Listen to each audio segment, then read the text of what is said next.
Moshe Rabbeinu, quand Yocheved l'a mis dans le Nil, c'est déjà pour essayer de sauver la vie de tous ces enfants juifs, même si jamais c'est en risquant la vie de son propre enfant, parce qu'elle savait que Moshe Rabbeinu était un tzaddik, et elle savait qu'un tzaddik est prêt même à risquer sa vie pour sauver la vie d'autres personnes. Et ce qu'on voit aussi, c'est non seulement que Moshe Rabbeinu a réussi à annuler ce décret, en plus de ça, Moshe Rabbeinu avait une telle gloucha, et on sait que le Yehor c'était la Avodah Zara des Égyptiens. Lorsque Moshe Rabbeinu a été mis dans le Nil, sa gloucha a cassé et a brisé un petit peu l'impureté des Mitzrayim, l'impureté de l'Égypte. Et c'est ça qui a fait que Batia, tout d'un coup, elle a changé d'avis, elle a changé complètement d'attitude. Batia, la fille de Paro. Donc le Midrash nous dit qu'en réalité, Paro lui avait donné un autre nom. Elle, Batia, de elle-même, donc Akadosh Baruch Hu lui a donné ce nom qui est rapporté dans les prophètes, c'est pas écrit dans la Torah qu'elle s'appelait Batia. Donc lorsque Moshe Rabbeinu a été mis dans le Nil, ça a cassé, ça a brisé, ça a donné un coup très fort à la clipa, à l'impureté des Égyptiens. Et c'est ça qui a fait que Batia, qui était la fille de Paro, et a priori si c'est la fille de Paro, donc si Paro c'est la grande Avodah Zara, c'est clair qu'elle devait avoir la même attitude que son père, c'est-à-dire que elle devait être la grande force d'impureté de l'Égypte. Et pourtant on voit que tout d'un coup elle se rapproche du Nil, elle sauve Moshe Rabbeinu, et surtout qu'on sait très bien, comme Rachid dit, que si Batia s'est approchée du Nil, elle est partie l'irchot, comme la Torah dit, l'irchot à l'ailleurs. Elle est partie se laver dans le Nil. Le fait qu'elle aille se tremper dans le Nil, Rachid dit l'irchot migilou le bet avia. Elle est partie se laver de la Avodah Zara de son père. C'est-à-dire que pour elle, le fait de se tremper dans le Nil était sa façon à elle de se convertir. Elle s'est dit, je rentre dans l'eau, je noie l'ancienne femme et je ressors une nouvelle femme. C'est-à-dire que je veux me transformer dans l'eau, et le fait de rentrer dans le Nil, alors que le Nil était une Avodah Zara, alors que le Nil est quelque chose de kadosh. Et d'ailleurs, c'est pour ça que toutes ces servantes qui étaient avec Batia, lorsqu'ils l'ont vu rentrer dans le Nil, ils lui ont dit, mais c'est assourd, c'est interdit, c'est quelque chose de kadosh. Un peu comme les bougies de Hanouka, on n'a pas le droit de les utiliser. Tout ce qui est kadosh, on regarde de loin, on peut se prosterner au Nil, mais comment est-ce que tu te permets de rentrer dans la doucha? En rentrant dans la doucha, en réalité, elle a montré qu'elle annule complètement et qu'elle rejette complètement la Avodah Zara de son père. Et ça, c'était par la force de Moshe Rabbeinu. C'est-à-dire que si cette chose-là était possible, si Batia a tout d'un coup été transformée, tout d'un coup elle a changé, c'est parce que Moshe Rabbeinu, par sa présence dans le Nil, a porté un coup très fort à toute la clipa des Mitzrim. Et premièrement, comme on a dit, il a fait que le décret s'annule. Deuxièmement, il a fait que Batia a changé complètement l'état d'esprit et elle s'est mise à se convertir, croire en Dieu, et ensuite elle a pu élever Moshe Rabbeinu comme un bon juif. D'ailleurs, il y a une chose intéressante qu'on remarque, Moshe Rabbeinu, on sait que quel est le jour dans le calendrier juif, le jour de Moshe Rabbeinu, donc il y a Zayin Adar, le jour de sa naissance, mais si on peut dire le jour vraiment où Moshe Rabbeinu il a joué un rôle très très important, c'est bien entendu Shavuot, lorsqu'il est descendu avec les Luchot du Har Sinaï. Et quand on regarde, on calcule, on voit que le jour où Moshe Rabbeinu a été sauvé, c'est Zayin Adar, il est né le 7 Adar plus 3 mois, ça veut dire qu'il a été sauvé. Le jour où il a été mis dans le Nil et que Batia est venu le récupérer, c'était aussi le jour de Shavuot, le 7 Sivan. Donc on voit que ce jour-là, qui a permis, qui était un jour où il y a eu un grand miracle pour Moshe Rabbeinu, c'est un jour qui était quelques années plus tard, donc à peu près que 120 ans, non plutôt 80 ans après, un jour qui était un très grand jour pour Moshe Rabbeinu.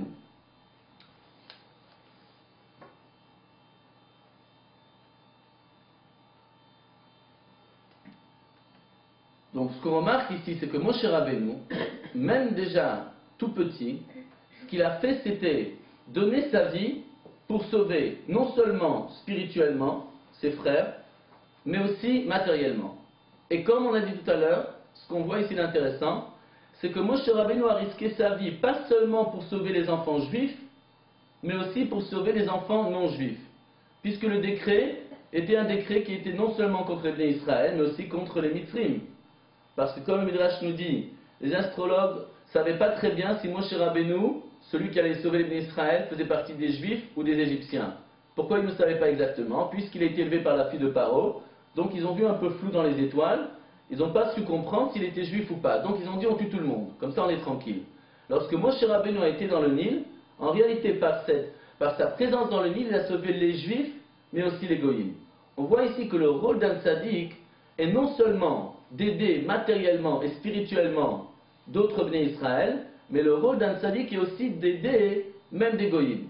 C'est un peu comme une histoire qu'on raconte sur le rabbi, qui avait une fois le maire de New York qui est passé devant lui quand il distribuait les dollars, et quand il est passé, il s'attendait à ce que le rabbi lui demande qu'il aide les Juifs. Et le rabbi lui a demandé, il lui a dit, tu sais, à Chinatown, il y a des Chinois, et les Chinois ils sont pauvres, mais ils sont très discrets. Donc quand il y a les Noirs qui ont certains droits, ils savent les demander, mais par contre les Chinois qui sont là-bas à Chinatown, même si jamais ils ont beaucoup de droits, ils ont beaucoup de problèmes, ils vivent dans la pauvreté, puisqu'ils sont très discrets, ils ne viennent jamais demander ce qu'on leur doit. Donc il faut essayer d'aller vers eux et de les aider. Il était très étonné, mais en réalité il n'y a rien d'étonnant, puisque le rôle d'un tzaddik n'est pas seulement d'aider d'autres juifs, le rôle d'un tzaddik il est d'aider tout simplement l'humanité. Il a un devoir d'aider toute l'humanité, toute la créature, la Kadosh Baruch Hu. D'ailleurs, il y a un mot du Khtam Sofer intéressant qui dit que on voit une différence entre Moshe Rabbeinu et tous les autres tzaddikim. Tous les autres tzaddikim, on commence par dire Rabbi. Rabbi Moshe, Rabbi Yoshua, Rabbi Tarfon, Rabbi Akiva. Et pour Moshe Rabbeinu, c'est le seul, on dit d'abord Moshe et ensuite Rabbeinu. Pourquoi on commence par Moshe et ensuite on dit Rabbeinu? Alors Khtam Sofer il a expliqué parce qu'en réalité, chez Moshe, on a vu qu'il était grand avant même que la Torah ait été donnée. Qu'est-ce qui a fait de Rabbi Akiva un grand tzaddik? Rabbi Akiva, lorsqu'il n'avait pas étudié la Torah, il a commencé à apprendre la Torah très tard, c'était Akiva, c'était pas Rabbi Akiva. Quand est-ce qu'il est devenu Rabbi? Quand il a appris la Torah. Mais chez Moshe Rabbeinu, on a vu sa grandeur bien avant que la Torah ait été donnée. Et c'est pour ça qu'on dit d'abord Moshe et ensuite Rabbeinu. Pour bien montrer que la vraie grandeur d'un tzaddik n'est pas seulement, bien entendu, la Torah qu'il enseigne, mais aussi tout ce qu'il fait pour aider tous ceux qui sont autour de lui.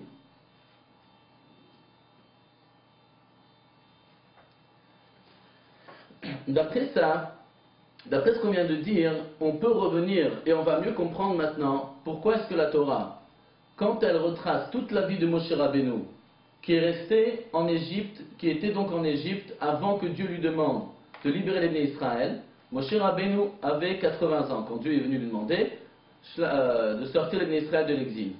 Qu'est-ce qui s'est passé pendant tous ces 80 ans? Dans toute la Torah, on a uniquement 3 petites anecdotes que la Torah nous raconte concernant la vie de Moshe Rabbeinu durant ces 80 ans. Alors dans le Midrash, on trouve des histoires, on voit comment est-ce que Moshe Rabbeinu, c'était un des généraux de Paro, comment est-ce qu'il a mené beaucoup de guerres pour Paro, on voit comment est-ce que Moshe Rabbeinu il a grandi dans la maison de Paro, etc., etc. Mais dans la Torah, alors que Moshe Rabbeinu a joué quand même un rôle très important, non seulement dans la naissance du peuple juif, dans le don de la Torah, dans la sortie d'Égypte, pourquoi est-ce qu'on ne parle pas un peu plus de Moshe Rabbeinu? Et pourquoi est-ce qu'on a choisi 3 anecdotes, et uniquement ces 3 anecdotes parmi tant d'autres? Quelles sont d'abord ces 3 anecdotes?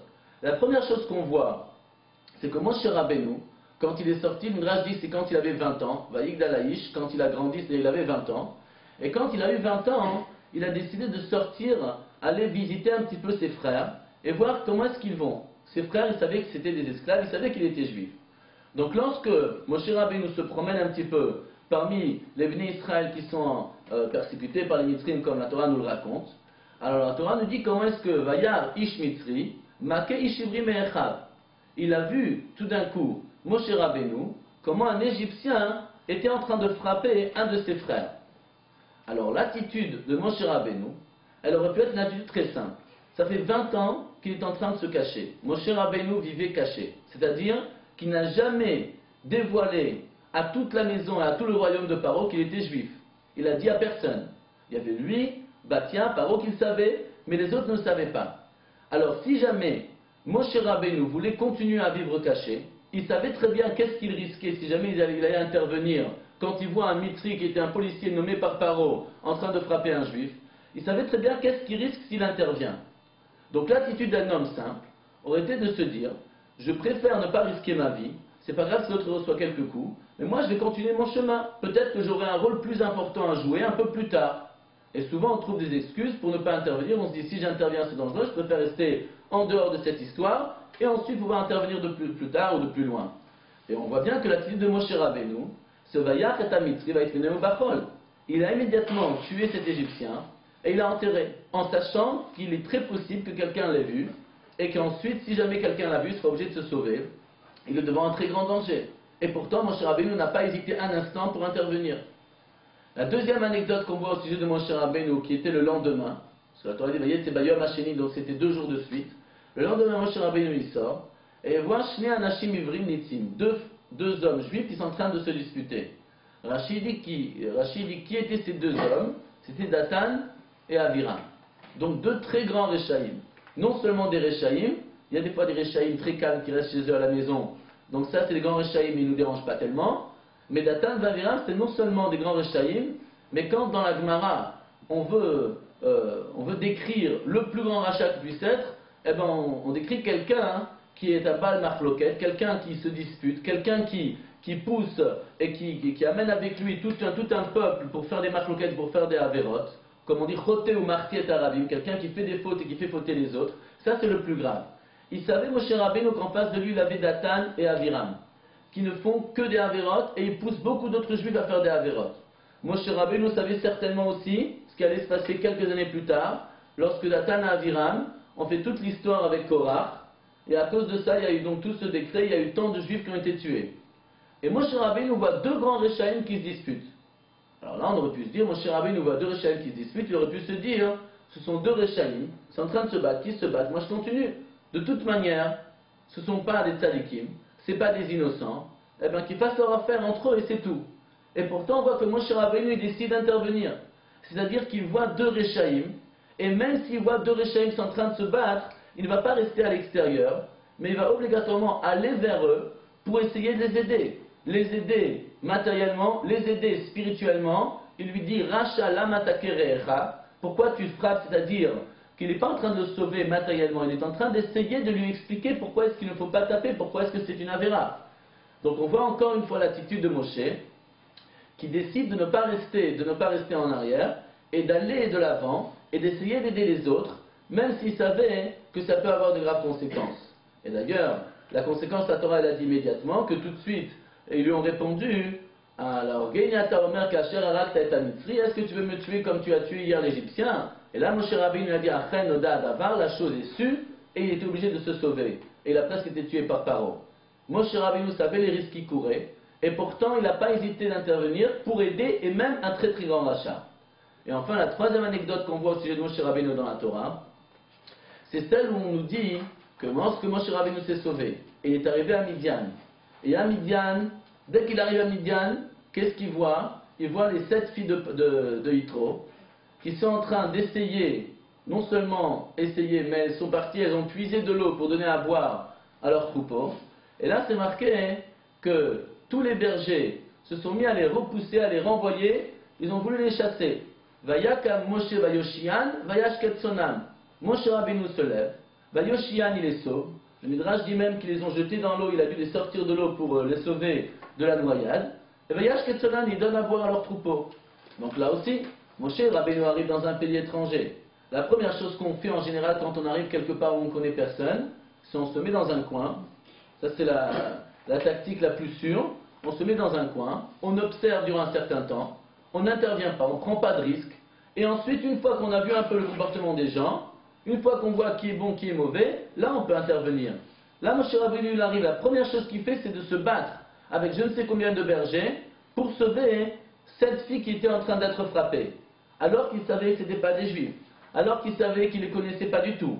Et pourtant, quand un tzaddik il voit que quelqu'un est dans le besoin, eh bien il intervient. Et ça, c'est justement la raison pourquoi est-ce que Moshe Rabbeinu, il a été choisi pour Akadosh Baruch Hu pour sortir les Bnei Israël d'Égypte. Parce que quand Dieu il a vu, dans ces 3 anecdotes, le comportement de Moshe, quand Dieu il a vu comment est-ce que c'est un homme qui n'hésite pas d'intervenir pour aider les autres, avant même qu'il ait reçu la Torah, avant même de regarder sa Gdusha, le fait de savoir que c'était quelqu'un qui est prêt à risquer sa vie pour aider les autres, c'était pour Moshe, c'était pour Akadosh Baruch Hu le meilleur signe que cet homme-là, ce tzaddik, Moshe, est prêt et il est apte à délivrer les Bnei Israël. Et là, on comprend pourquoi est-ce qu'Akadosh Baruch Hu il a choisi d'écrire précisément ces 3 anecdotes dans la Torah concernant toute la vie de Moshe. Parce que c'est ces 3 anecdotes, cette attitude qu'il a eue à ces moments-là, qui ont fait que Akadosh Baruch Hu l'a choisi.